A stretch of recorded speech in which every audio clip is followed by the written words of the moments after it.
Magandang araw po mga kababayan sa masulok ng Pilipinas. Nagtatrabaho sa abroad, mga sinasabing modern heroes. Binabati ko po kayo ng magandang umaga ngayong January 1, 2026. Happy New Year.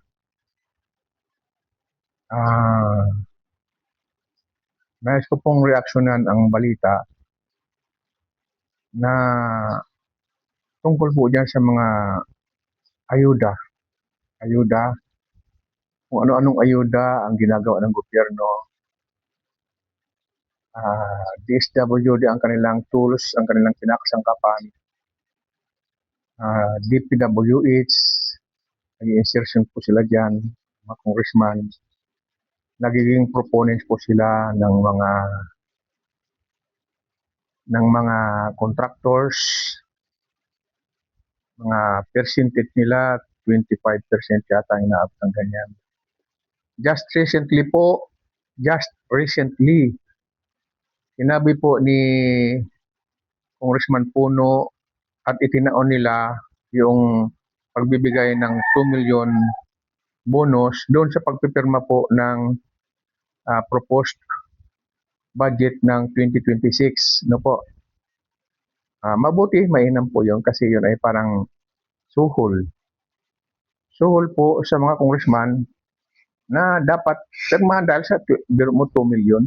Pero yun po ay sabi niya, paliwanag niya naman po, yun po ay tungkol doon sa Pasko ngayon, panahon ng Pasko. So bonus yun dahil marami daw pong lalapit sa congressman para mamasko kung ano-ano. Transparent po ba yun, Mr. Congressman Puno? Naturingan kayong mga honorable, transparent po ba yun? Meron po ba silang listahan kung saan nila ginastos po yun? Kayo naman po ay ano lang naman certification lang ng mga expenses ninyo. Hindi kayo kinukuha. Kung kukuha man kayo, hindi kayo transparent sa mga perang binibigay sa inyo o inaalat sa inyo. 2026 budget, meron naman pong allocables. Kung sino po ang malapit sa kusina, siyempre maulingan po yan. Kung sino man ang humawak ng kawali, most probably maulingan po yan. O ba? So, punta tayo sa topic, yung ayuda. Billion po yan, mga kababayan, billion. Umpisa natin dyan sa mga pinaka-basic po, yung 4Ps, IPs, AX, tupad, at marami pa pong pautot ang mga House of Representatives para makabahagi sila sa pera ng taong bayan. Yan. Nilalagay nila sa DSWD, sa DPWH, para sa DSWD yung mga ayuda. Sa DPWH naman, proponent sila ng mga projects ng mga contractors. Lulukuhin nyo pa kami. Mabuti kung hindi na, alam mo, nag-isip na po ang mga tao ngayon, mga congressman. Hindi lahat pwede nyong lukuhin. Di ba, mga congressman, representatives, hindi na po mawawala yung pangalan sa inyo. At yan naman po ay napapatunayan natin simulat sa pool. Kayo ang humahawak ng pera ng taong bayan, kayo ang di ba? Nag-umpisa kayo sa pork barrel, tapos binago ninyo ang pangalan. No? Tapos ngayon binago nyo na naman, allocables ang pinakahuli. Insertion. Hindi na nawala yung pagkagahama nyo sa pera ng taong bayan. Nanakawin nyo na naman. Di ba? Sa ayuda. Punta tayo sa ayuda muna ng DSWD. Unsolicited advice. Reaction ko po ito sa mga ginagawa ng ating mga namumuno. Career professionals po yung mga namumuno sa DSWD, mga kababayan. Pero sila po, hindi nila iniintindi kung baka naman yung iba lang, ha? Baka naman hindi lahat. Pero hindi nila iniintindi kung napupunta ba sa taong bayan po, nakikinabang po ba ang taong bayan sa mga ayuda ninyo? Di ba bilyon yan? Di ba social welfare kayo? DSWD, Department of Social Welfare Development. Di ba? I-develop po ninyo ang mamamayan, ang kabuhayan ng mamamayan. Mag-create kayo ng mga hanap buhay. Di po ba? Lagi kong sinasabi, tayo po ay napapaligiran ng dagat. Pero di primerang importer tayo ng mga isda. Maano na lang kung yung bahagi ng mga kinukurakot nyo, ibigay ninyo mag-develop kayo ng mga kooperatiba sa mga dalampasigan, sa mga baryo-baryo na sakop ng mga ng dagat. Mag-develop kayo ng kooperatiba. Hindi ako nagdudunong-dunungan, pero yan po ang pinakamagandang gawin nyo para sa taong bayan. Hindi yung ayuda. Ginagawa yung tamad ang mga Pilipino. Wala na po tayo ngayon sa panahon ng Kastila na para hindi magreklamo ang mga mamamayan, ginagawa nilang pulubi ang mga mamamayan para umasa lamang sa ayuda. Ganyan po yan yan ang strategy ninyo. No? That's a part of the ayuda na yan ay kinukurakot nyo, hindi naman lahat yan napupunta sa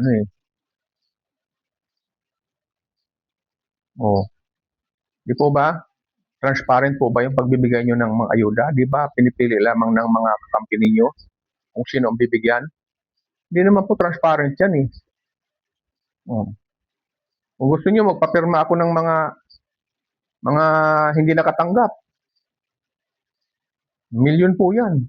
Sa buong bansa, milyon ang hindi nakatanggap niya sa mga ayuda ninyo.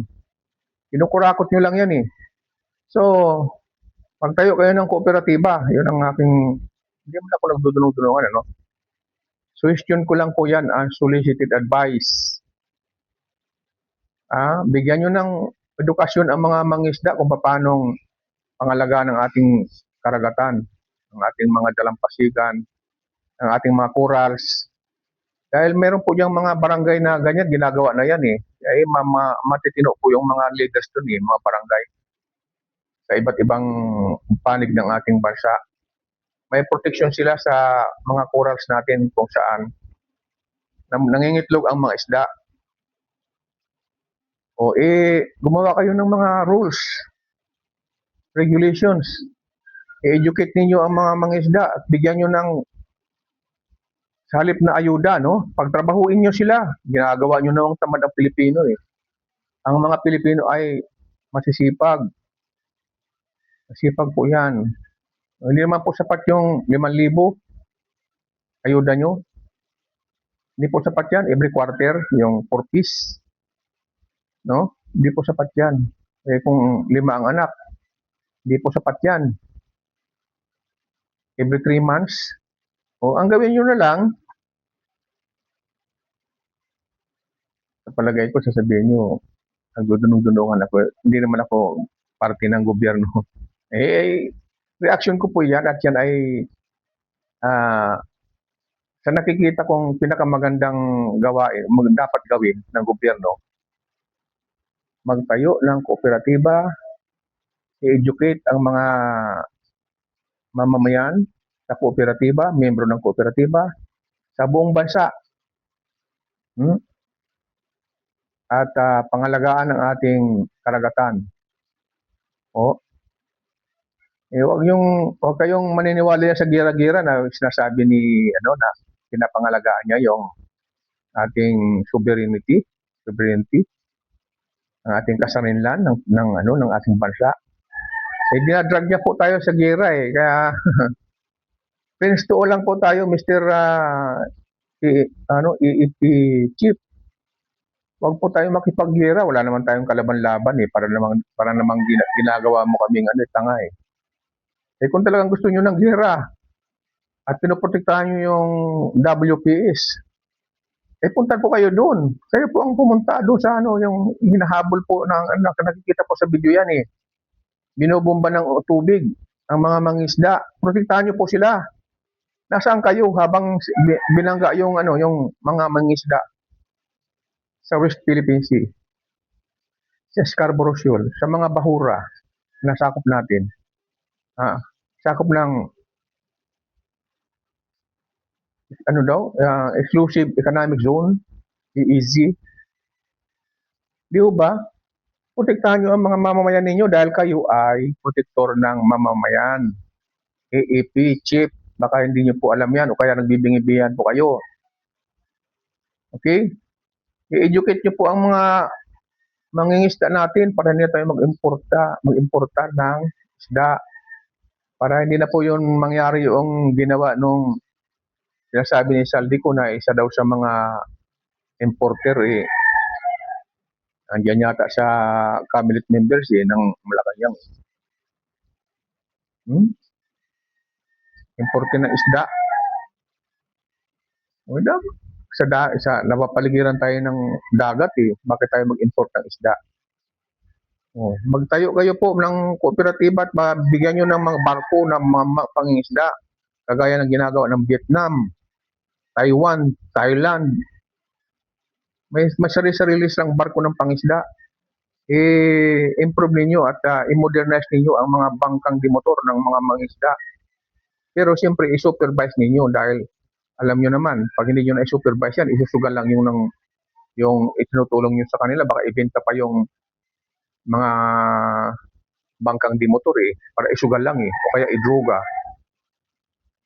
Di po ba? So, i-monitor ninyo ng maayos. Isa lang yan. In terms lang po yan ng ating ulam, isda. Punta po tayo sa agriculture. DA Secretary. I-educate nyo po ang mga ang mga magsasaka natin. Diyan po sa pagsasaka, pwede po tayo mag-culture ng mga isda dyan. Mga manok, mga baboy, mga hayop, pwede po tayo mag-culture niyan. Suporta lang po yan ng gobyerno eh. Hindi nyo sinusuportahan eh. Kaya tuloy, yung mga nag-aral lang dito sa Pilipinas, sa pamamagitan ng IRRI, International Rice Research Institute, dito lang nag-aral yan eh, yung mga taga-ibang bansa na yan. Pero sila ngayon ang exporter ng bigas patungo sa atin. Tayo naman ang pinaka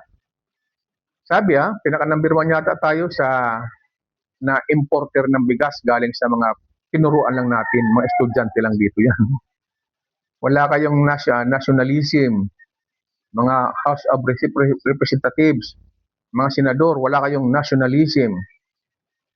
No? Hindi kayo makabansa, hindi kayo makapilipino. Di ba? Dapat po, paunlarin po ninyo ang ating sakahan. Pagkalooban nyo ng traktura ang ating mga magsasaka. Edukasyon din, kooperatiba pa din. So, sa pamamagitan ng kooperatiba, yung DSWD, mayroon pong papel yan.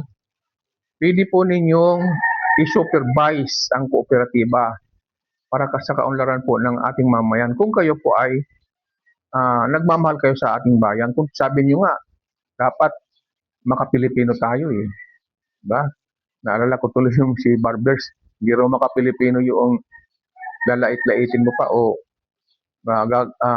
mag-ano ka pa ng magko-comment ka pa ng hindi maganda sa na mayapa.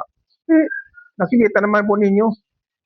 Pabaya kayo. Pera-pera lang naman ang inaano ninyo. Okay. Nawawala na naman ako sa tema eh. Yung pagsasaka natin. Dito lang nga nag-aral yung mga karatig bansa natin eh. Pero sila ngayon ang exporter ng bigas papunta sa atin. Tayo ang pinakamalaking importer ng bigas. China. Kumpara natin ng China. Billion ang populations. Pero konti lang ang kailang ini-import na bigas. Kasi meron silang pamamaraan. Makikita ninyo kung nag-ano kayo sa mga Google ninyo ang mga pamaraan ng ano.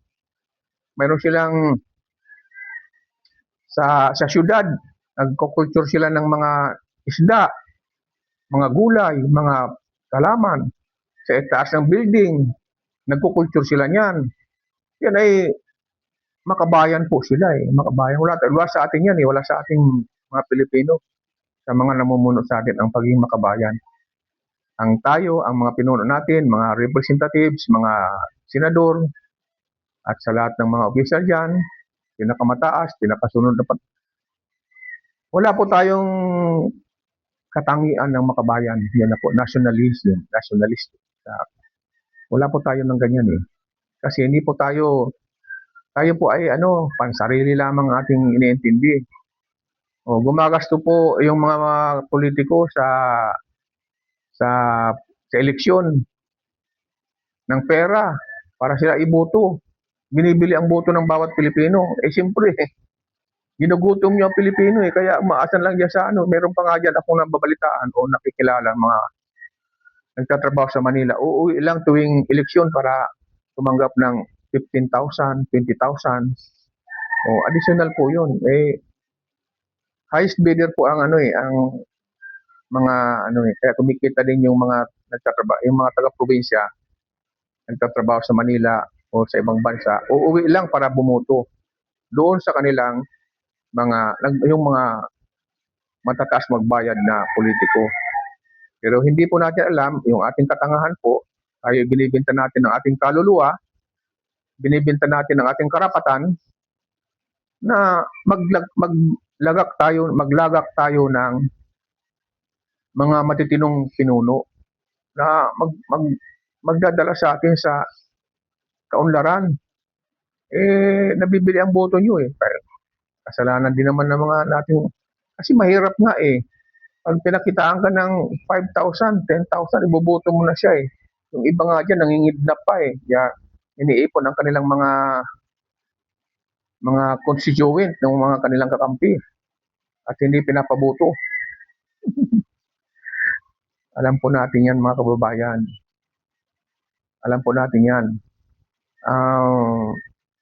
Kasi hindi lang naman po sa kinatatayuan ko ako ngayon sa kinatatayuan ko ngayon, hindi lang naman dito bilang meron pa akong mga nalalaman dyan sa liblib na lugar o sa mga mahihirap na lugar na ating bansa, tribo-tribo, grupo-grupo, papapangakuan, liyo o kapalit ng pera, papangakuan, iboto lang sila. Ngayon, pagdating na iboto na, reklamo na tayo dahil tayo inaapi na. Dala na tayo sa umunoy ng kahirapan. Eh, kasalanan po natin. Hindi po, binili po ang boto ninyo eh. Kumbaga, nagbenta kayo ng boto. Siyempre, yung mga congressman natin, mga senador, mga gobernador, mga mayor, konsyal, barangay captain, binili ang boto nyo eh. O bakit magreklamo ba kayo? Binigyan kayo ng pera sa boto ninyo. So, pare-parehas po tayo may kasalanan. Ang unang may kasalanan dyan, yung from the bottom, yung mga botante. Isa pa, dagdag pa natin yung kumilig natin. Hindi naman natutupad yung ating kagustuhan dyan eh. Kaya yung kumilig dapat yan, walang budget yan. Eh kaso, yung mga pinuno natin, yung mga gumagawa ng batas, hindi nila pwedeng alisin ang kumilig kasi pag binayaran nila yan ng bilyon, kasi bilyon ang kanilang ninanakaw na pera eh. Tanggap naman yung kumilig na yan. O di ba? May katibayan tayo diyan, yung mga nanalo di pinapaupo. Dinadaan sa technicalities. Yung mga natalo, yun ang pinapaupo. Meron po tayong resibo diyan. Sa Manila, meron tayong resibo diyan. Dito sa mabanggit ko lang po, wag naman po sanang kagagalit ni Attorney Rowena Guanzon. Meron po siyang party list, hindi po siya pinaupo. Technicality yata din ang dahilan. Meron ding Duterte party list. Hindi rin pinaupo kasi ayan ay nag-advocate na i-impeach si BBM. Hindi yan paupo.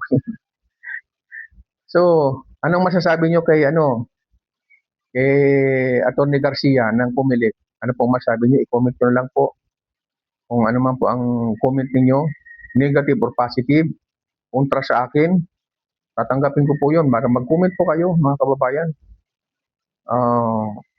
At saka, hinihiling ko po na sana, pag na-view ninyo ang aking video, ay paki-like naman po at paki-share sa meron po ako, na-upload ko po ito sa YouTube. Ginagawan ko po ng title ang aking channel. So, pero pansamantala dito po ako sa Facebook nag-upload. Pero lahat po yan ng mga video ko ngayon ay upload ko po sa YouTube. Maraming salamat po. Ingat po tayong lahat. Happy New Year.